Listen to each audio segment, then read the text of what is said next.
Hello everyone and welcome to another video. Now a more realistic comparison may be between the RX 6700 XT from AMD and Nvidia's RTX 3070. That said, the 3060 and the 6700 XT can be found for similar prices on eBay, at least here in the UK, especially if you purchase a no frills edition. Like these two Dell GPUs, which I found for a very similar price, about £230. Today I want to see how these two 12GB GDDR6 cards compare. As you know, I like to do a lot of comparisons, and while they may not always seem to make sense on the surface, hopefully this one will still be helpful to anyone who lives somewhere where these cards may be found at a similar price like I do. So let's get straight into the comparisons today. Now with these I tend to avoid any upscaling techniques like DLSS or FSR, just so that we can see how these cards compete directly at native resolutions. First of all, we have Cyberpunk 2077 at 1080p with the Ultra preset. The RTX 3060 12GB hits 65 FPS on average with a 1% low of 54 and a 0.1% low of 49. The reason I've labelled the 3060 as a 12GB card is because there is an 8GB variant around as well. Not sure how common that is, but I know it exists, and I think it has cut down specs, so it's not just a 3060 with less VRAM, it's sort of a different card in a way. The RX 6700 XT here, 79 FPS with a 1% low of 61 and a 0.1% low of 56, so an improvement overall, which, to be honest, was expected given that this is more akin to, say, a 3070, or at least it was back in the day. Next up, we have The Witcher 3, the next-gen version with 1080p, the Ultra preset, HBAO+, SSR low and TAAU. With the 3060 12GB, we saw 116 frames per second with a 1% low of 72 and a 0.1% low of 63.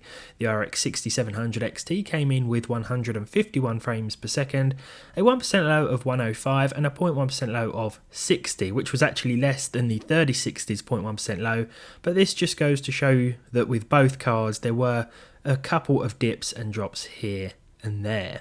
Starfield next, a pretty troublesome game for a lot of hardware, so we're running it at the medium preset here in order to hit or try and hit at least 60 FPS. The 3060 came in at 55 with a 1% low of 46 and a 0.1% low of 39. The 6700 XT, 63 FPS on average, so a few frames more, 8 frames per second more. And similar percentile lows, a slightly higher 1% low for the 6700 XT here, but a slightly lower 0.1% low. The Last of Us, or The Last of Us Part 1, 1080p with a high preset, the RTX 3060 hit 67 FPS with a 1% low of 59 and a 0.1% low of 56, so a very consistent experience for this card. The RX 6700 XT, 93 frames per second, 70 as that 1% low and 0.1% low of 50, but as I said before, this was to be expected. I just wanted to see how these two 12GB cards compared, given that they can be found for similar prices, especially if you go for sort of no frills versions. I'll probably have a 6700 XT and 3070 comparison in 2023 very soon as well. For Forza Horizon 5 1080p with the Extreme preset, we're seeing 83 FPS on the 3060 12GB with a 1% low of 66 and a 0.1% low of 64, so again very consistent, no dips or drops here and there. The same can be said for the AMD card, 107 FPS, and if we look at those percentile figures, the experience here was very smooth overall. A new one to be added to the benchmarks here, this is Assassin's Creed Mirage. I recently purchased this game, haven't had a chance to properly play it yet, hence the in-game benchmark footage here. 77 FPS for the 3060 12GB with a 1% low of 56 and a 0.1% low of 25. So a few issues with stuttering here, not sure if this is more CPU related, however. The RX 6700 XT, 92 FPS on average with a 1% low of 64 and a 0.1% low of 36. I am using a Ryzen 5 7500F, which is more than enough to handle both of these cards, but I think I read somewhere before about this game having trouble with certain processors. I'm not sure if I've just made that up or not, but there certainly are a few issues here in terms of dips and drops. Let's move on to a couple of ray tracing benchmarks now. This is where things get a lot more intensive for both GPUs. The 3060 hit 38 FPS in Cyberpunk with the RT Medium preset.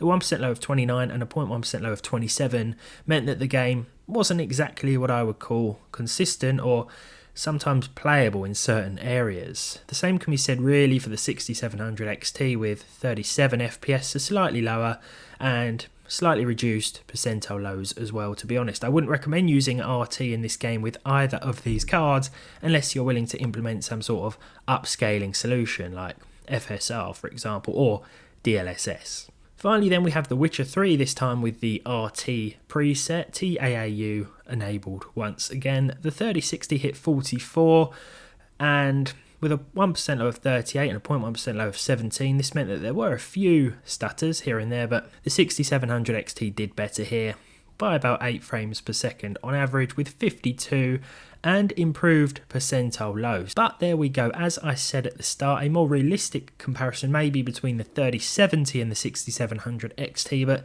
given that these cards can sometimes be found at similar prices and they do have the same amount of VRAM, I thought it may be interesting to look at a comparison like this in 2023, and I hope it's helpful to any of you looking at putting together a gaming system. It's also worth noting that the 6700 XT will of course consume more power, and for those who are power consumption conscious, that may be something to keep in mind too. All that's left to say is thank you for watching. I hope you enjoyed this one. If you did, leave a like, leave a dislike if you didn't. Subscribe to the channel if you haven't done so already, and hopefully I'll see all of you in the next one.